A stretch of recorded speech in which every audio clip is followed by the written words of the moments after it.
প্রিয় শ্রোতা, আপনারা যারা আমাদের কথা শুনছেন সবাইকে শিশু, কিশোর কিশোরী ও নারী উন্নয়নে সচেতনতামূলক কার্যক্রমের আওতায় প্রজন্ম কথা অনুষ্ঠান থেকে শুভেচ্ছা। এই অনুষ্ঠান প্রতি রবিবার সকাল 11:30 প্রচারিত হচ্ছে ইউনিসেফের সহযোগিতায় বাংলাদেশ বেতার কক্সবাজার কেন্দ্র থেকে FM 100.8 মেগাহার্জে। সুপ্রিয় শ্রোতা, আজকের পর্বে রয়েছে কন্যা শিশুর ভবিষ্যৎ নির্মাণ, অভিভাবকের ভাবনা ও বাস্তবতা। গ্রন্থনা এবং উপস্থাপনায় আছি আমি সোহানা ইসরাত। একটি শিশু মানুষ হিসেবে পৃথিবীতে আসে, কিন্তু কন্যা শিশু পরিচিতি পায় মেয়ে জায়া জননী রূপে।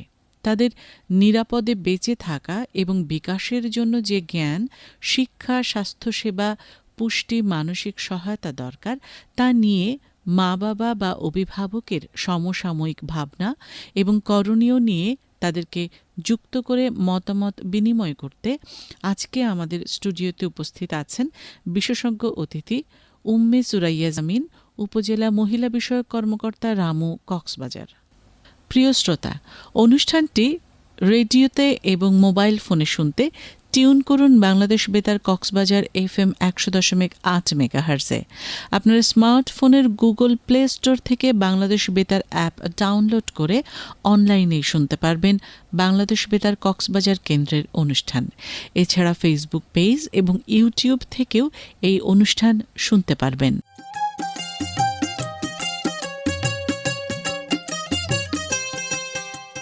সুপ্রিয় শ্রোতা, একটি পরিবারে যখন নতুন প্রাণের আগমনী বার্তা আসে তখন সবার আগে যে প্রশ্নটির সম্মুখীন একজন মা ও তার পরিবারকে হতে হয় তা হলো ছেলে হবে নাকি মেয়ে। কন্যা শিশুকে জন্মের পর থেকেই অতিক্রম করতে হয় অনেক কিছু করতে না পারার প্রতিবন্ধকতা। ছোট্ট চঞ্চল মনটা যখন বাইরের পৃথিবীতে ঘুরে বেড়ানোর জন্য অস্থির হয়ে যায় তখন শুনতে হয় বাইরে যেতে মানা, বাইরের পৃথিবী নিরাপদ নয়। শিশু ছেলে হোক বা মেয়ে, সবাই সমান ভালোবাসা ও সুযোগ পাওয়ার অধিকার রয়েছে। কন্যা শিশু যে পরিবারে আছে তাদের নিয়ে মা বাবার ভাবনা এবং করণীয় কি হতে পারে তা নিয়ে শুরু হচ্ছে আজকের পর্ব কন্যা শিশুর ভবিষ্যৎ নির্মাণ, অভিভাবকের ভাবনা ও বাস্তবতা। আমাদের সাথে যারা আজকে অভিভাবক আছেন, আপনারা সবাই কেমন আছেন? আলহামদুলিল্লাহ ভালো আছি। অনেক পরিবারে ছেলে ও মেয়ে নিয়ে অনেক ধরনের প্রত্যাশা থাকে। যদি কন্যা শিশুর জন্মের সম্ভাবনা থাকে তবে অনেক মা হয়তো ভয়েই বলতে চান না। আবার অনেক পরিবারে কন্যা শিশুর জন্মের জন্য প্রতীক্ষা করে থাকেন। তাই এই ধরনের পরিস্থিতিতে আপনারা কি করেন এবং সমস্যার মোকাবেলা করেছেন তা নিয়ে আপনাদের অভিজ্ঞতার গল্প শুনব।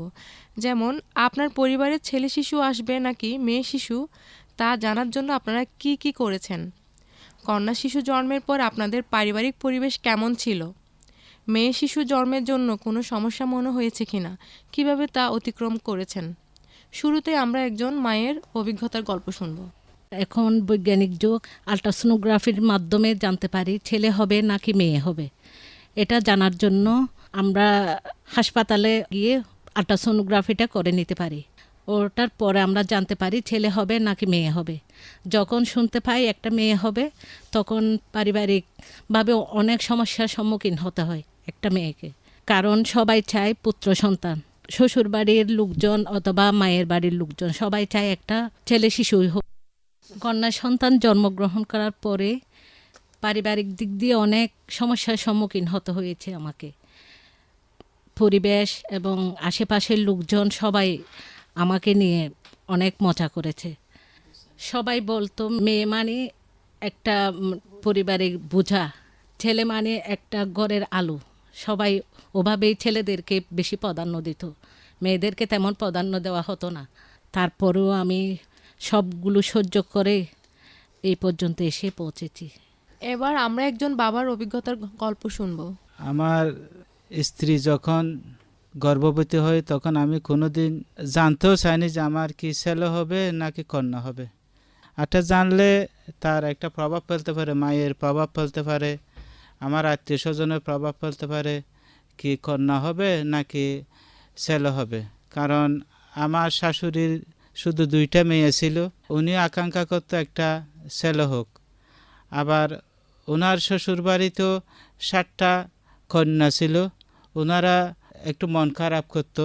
এরপরে আমার শাশুড়িরাও ছিল 6 বোন, এদের ছিল শুধু একটা ভাই। আমি চিন্তা করছি তারা সবাই ছেলে চাই, কিন্তু এই জন্য কোনোদিন চাইও নেই। আমি ডাক্তারকে মানা করে দিছি, কিছুই বলতে হবে না, আমার সন্তান হলেই হলো, এটা কন্যা হোক অথবা ছেলে হোক। প্রাধান্য দিত না, এটা ছেলেকে প্রাধান্য দিত না, আমার সন্তান এটা মানুষ করলেই হলো, এটা মানুষ করলেই হলো। এর পরও আমার আরও 2টা কন্যা সন্তান হয়েছে। আমি এখন 3টা কন্যা সন্তানের বাবা, খুশি হই, আত্মতৃপ্তি পাই। এখন দেখছি সবখানে দেখছি বাইয়ে ঝগড়া রাখে, কিন্তু কন্যারা সবসময় একত্রিত থাকে।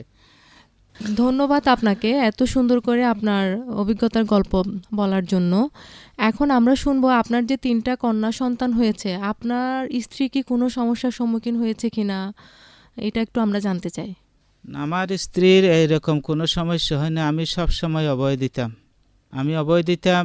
এটা কন্যা সন্তান হওয়ার ক্ষেত্রে মা দোষী না, দোষীটা ছেলেই। তবু উনি মধ্যে মনে হয় মন খারাপ করে, কারণ তারাও 2 বোন, তাদেরও কোনো ভাই নাই। আমি বারবার ধর্মের কথা বলি, আমাদের মহানবী হজরত মুহাম্মদ মুস্তাফা সাল্লাল্লাহু আলাইহি ওয়াসাল্লামের কথা বলি।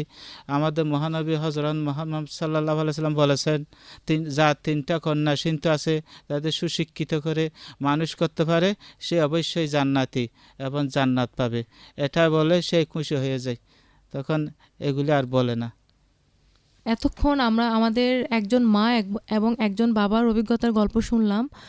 আসলে কন্যা শিশু আমাদের অভিশাপ না, কন্যা শিশু আমাদেরই সন্তান। কন্যা শিশু, ওই যে একজনের 3টা কন্যা সন্তান আছে, এই 3টা কন্যা সন্তানকে যদি উনি ঠিকমতো মানুষ করে, সেক্ষেত্রে উনি 3টা জান্নাত পাবেন। কন্যা সন্তানও যে আমাদের সন্তান, এটা কিন্তু আপনাদের বোঝাতে হবে সবাইকে। এবং আমাদের আসলে সবার বিহেভিয়ারাল চেঞ্জ তো একদিনে আনা সম্ভব না। সেক্ষেত্রে হচ্ছে আপনারা আপনাদের পরিবার থেকে যদি আরম্ভ করেন, তাহলে আপনার দেখা দেখি আপনার পাশে আর একটা পরিবার অনুপ্রাণিত হবে। এবং আমরাও কিন্তু 2 বোন, এবং আমার ভাই এসেছে, আমার ভাই কিন্তু আমার 10 বছরের ছোট।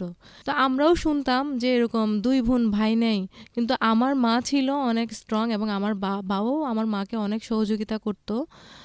সেক্ষেত্রে আমার মায়ের ইচ্ছা ছিল যে আমার 2 মেয়েকে আমরা কিন্তু গ্রামে থাকতাম তখন, 2 মেয়েকে আমরা মানুষের মতো মানুষ করব। তো সেক্ষেত্রে আমার বড় বোনও ডাক্তার, এবং আমি তো চাকরিতে আছি, এবং আমার ছোটো ভাইটাও ডাক্তার হয়েছে, কিন্তু আমার ছোটো ভাইটা এসেছে অনেক পরে। তো সেক্ষেত্রে আমাদের দেখে যেন আরও অনুপ্রাণিত হয়, সেক্ষেত্রে কিন্তু সেটা কিন্তু আপনাদের দিয়েই আরম্ভ হতে হবে। আপনারাও তো সমাজের সচেতনতামূলক একজন শ্রেণী হিসেবে আসছেন, আপনারাই কিন্তু মা বাবার হাত দিয়েই কিন্তু সমাজের অনেক পরিবর্তন আসবে। তো এখন আমরা সামাজিক ও পারিবারিক ব্যবস্থার মধ্যে একটা প্রচলিত ধারণা আছে, মেয়েরা বেশি পড়ালেখা করলে ভালো বিয়ে দেওয়া যাবে না, জীবনে উন্নতির চরম শিখরে পৌঁছে গেলেও পুরো মানব জন্ম ব্যর্থ হয়ে যাবে যদি বিয়ে না হয়, এবং অল্প বয়সী শিশু জন্ম না দিতে পারলে। এই ধারণা থেকে অনেকেরই বাল্যবিয়ে হয়ে যায়। অনেক অদম্য ইচ্ছে শক্তি যাদের আছে তারা হয়তো এগিয়ে যায়, কিন্তু অনেকের জীবন নিঃশেষ হয় রোগে ভুগে এবং মানসিক ও শারীরিক যন্ত্রণায়। কন্যা শিশুরও নিজস্ব জগৎ থাকতে পারে, সেও হয়তো পড়ালেখা করে অনেক নারীর মতো জীবনে উন্নতি করতে চায়, হয়তো অল্প বয়সে বিয়ে করে দুঃখ কষ্টের ভিতর দিয়ে জীবন নিয়ে যেতে চায় না। যদি আপনার কন্যা শিশুর জীবনে ইতিবাচক পরিবর্তনে ভূমিকা রাখতে চান, তবে আপনারা কি করতে পারেন? কন্যা শিশু যখন ধীরে ধীরে বড় হতে থাকে, তখন তার এমন ধরনের স্বাস্থ্যসেবার প্রয়োজন হয়, তখন সে হয়তো লজ্জায় কারো কাছে বা ডাক্তারের কাছে বলতে পারে না। এই বিষয়ে আপনারা কিভাবে সহায়তা করেন সেই গল্প শুনব। শুরুতেই আমরা একজন মায়ের গল্প শুনতে চাই।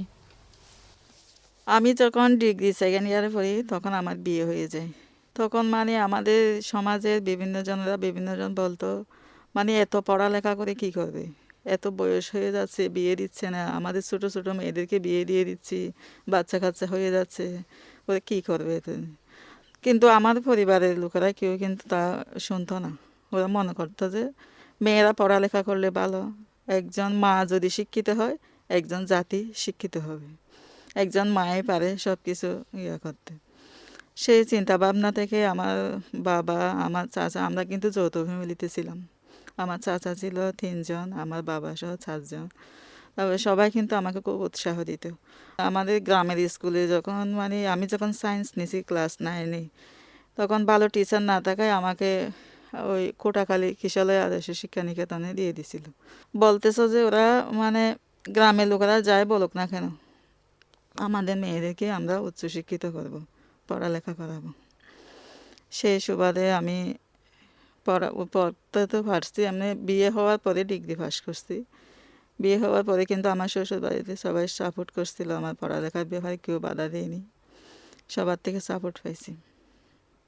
আমি ডিগ্রি পাস করছি, মানে বিভিন্ন জায়গায় চাকরি গিয়ে দিয়েছিলাম, কোনো চাকরি হয় না। এখন আমার মেয়ের ক্ষেত্রে আমি সেটা আপ্রাণ চেষ্টা করবো, আমার মেয়ে যাতে বড় হয়ে অনেক কিছু হতে পারে, নিজের পায়ে দাঁড়ায়। হ্যাঁ নিজের পায়ে দাঁড়াতে পারে, এটাই চাই। বিভিন্ন সব ধরনের সহযোগিতা আমি আমার মেয়েকে করতে ইচ্ছুক। আমার যেটা স্বপ্ন আমি পূরণ করতে পারি নাই, আমার মেয়ের মাধ্যমে আমি সেই স্বপ্ন পূরণ করতে চাই। আর কোনো স্বাস্থ্যসেবার প্রয়োজন হলে আপনার মেয়েকে আপনি কিভাবে সহযোগিতা করেন? আমার মেয়েকে তো মানে স্বাস্থ্যসেবা পেশা আমি সব দিক দিয়ে সহযোগিতা করব।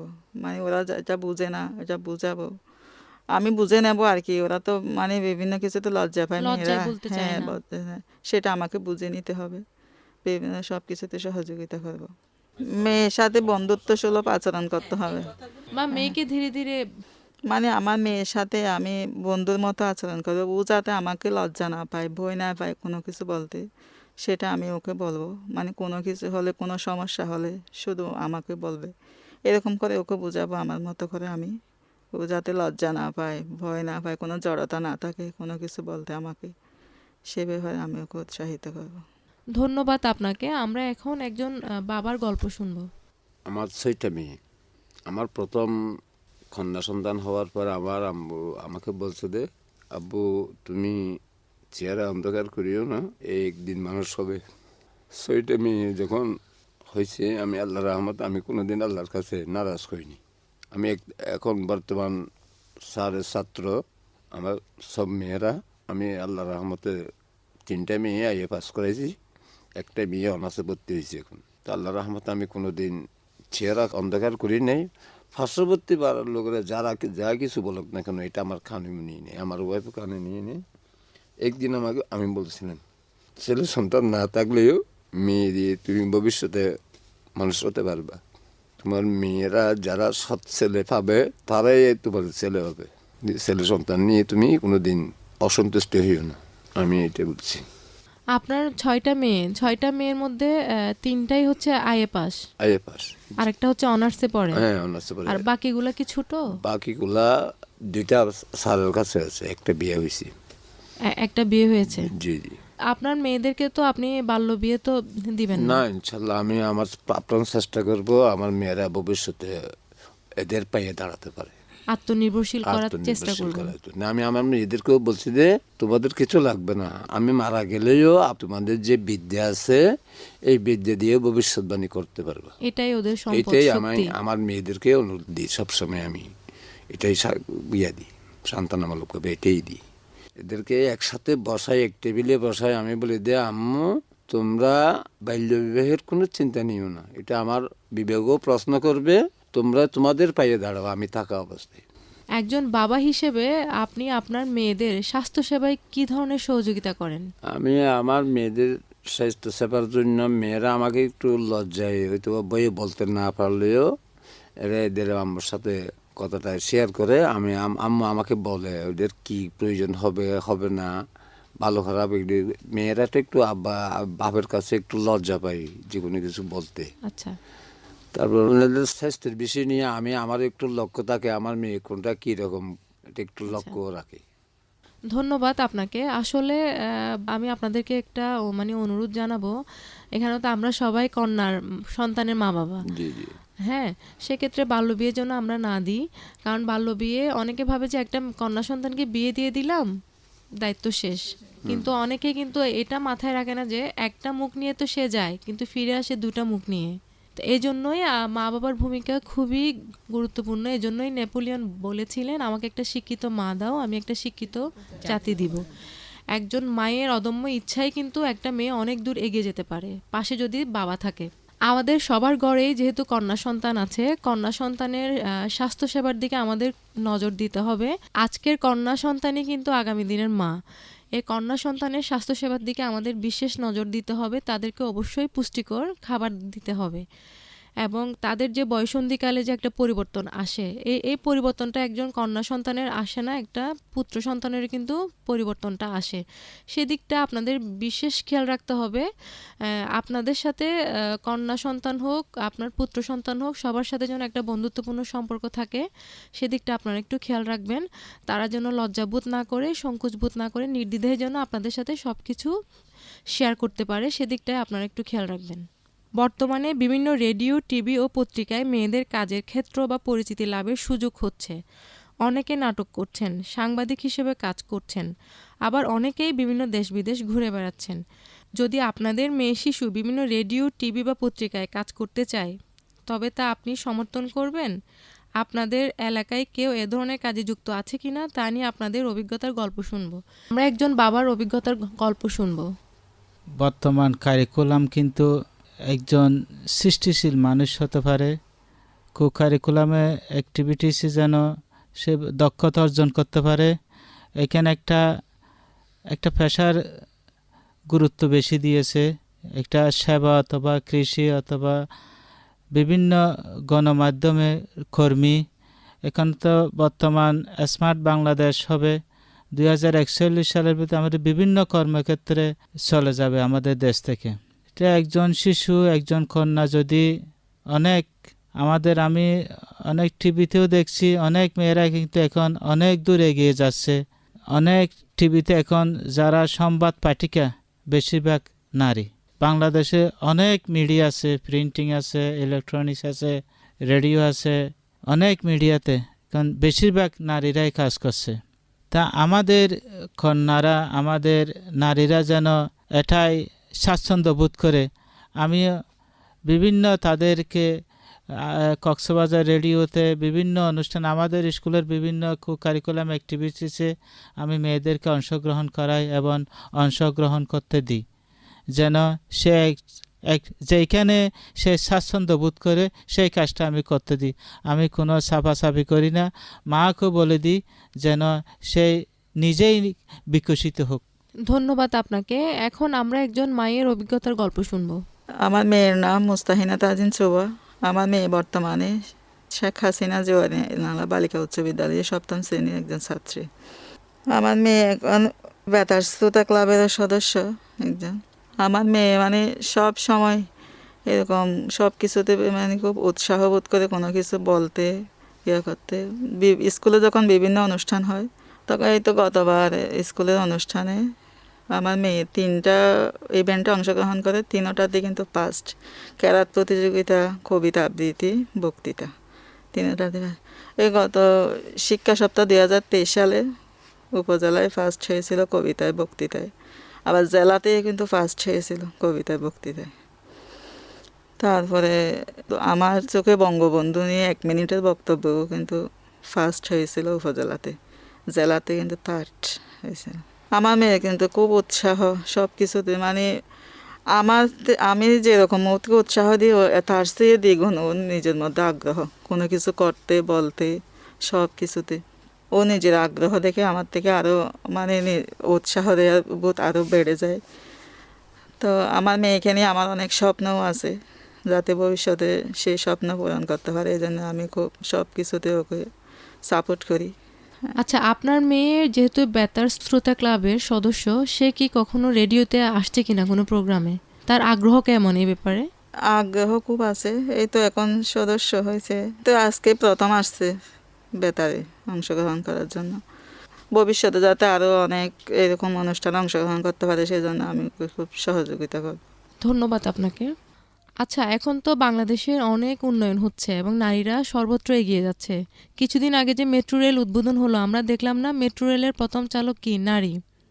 তো এইসব দেখেই তো আমরা অনেক উৎসাহিত হই। আমাদের মাননীয় প্রধানমন্ত্রীও কিন্তু একজন নারী এবং আমাদের মাননীয় স্পিকারও কিন্তু একজন নারী। তো এইসব আমরা কিন্তু এখানে আসছিও, কিন্তু এখানে আমি নিজেও একজন নারী। এবং আপনারা যে উপজেলা থেকে এসেছেন, ওই উপজেলার নির্বাহী অফিসার মহোদয় কিন্তু একজন নারী। তো এসবই কিন্তু আমাদের সামনে এক একটা উজ্জ্বল দৃষ্টান্ত। এসব দেখেই কিন্তু আমরা অনুপ্রাণিত হই। তো এখন আপনাদের কাছে আমি আরও কিছু প্রশ্ন উত্তর শুনবো।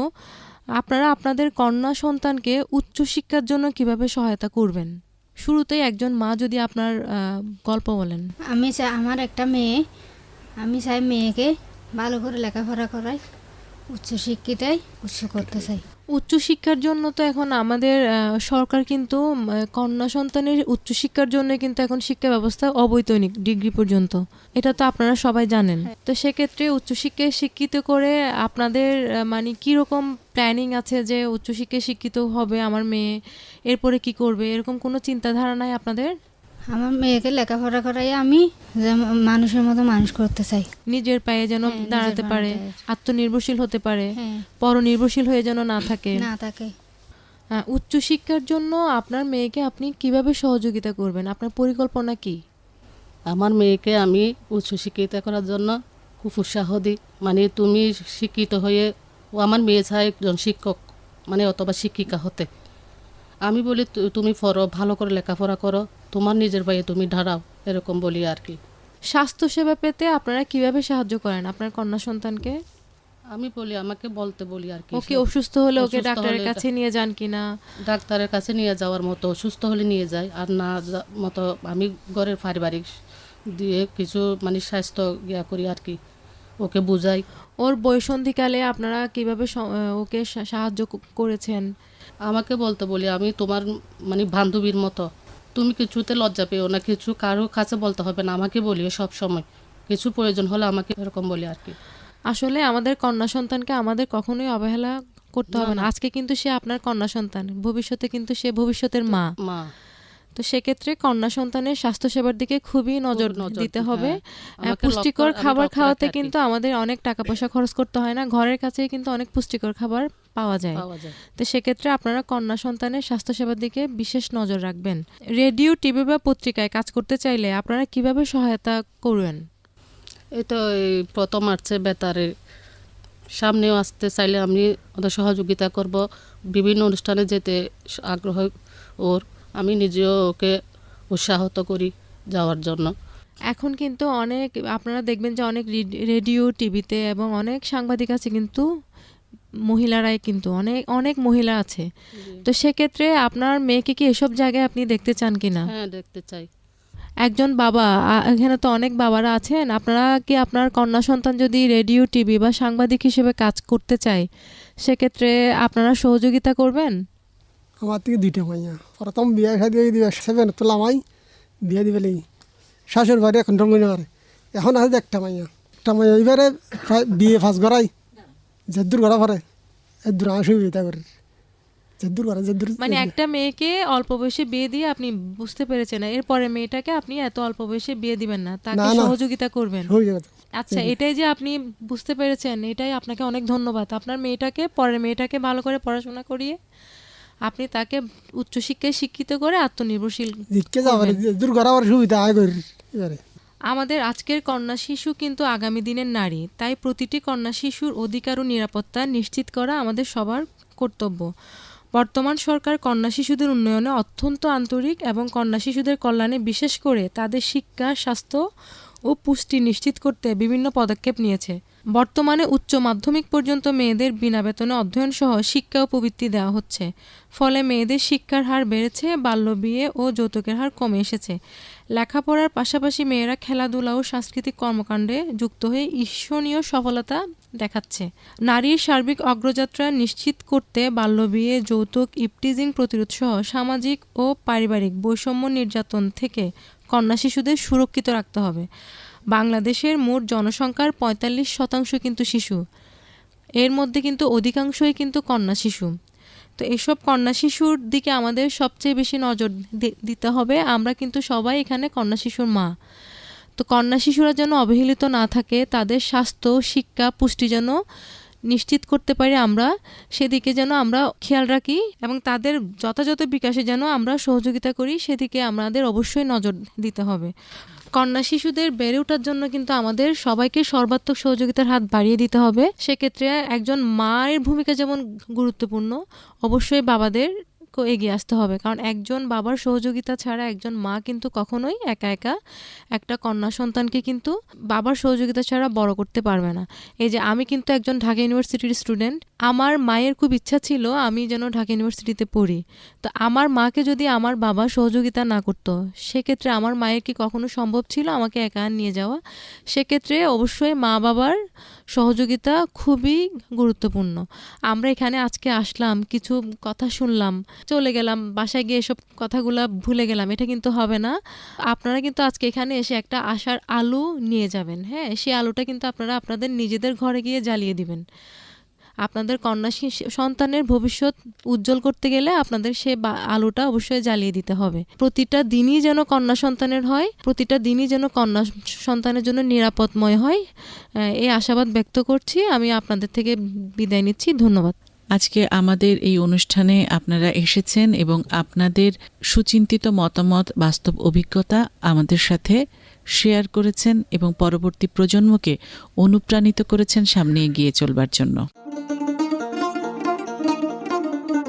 প্রিয় শ্রোতা, আপনারা এতক্ষণ শুনলেন বিশেষজ্ঞ অতিথিকে যুক্ত করে মা বাবা ও অভিভাবকের সাথে আলোচনামূলক অনুষ্ঠান প্রজন্ম কথা।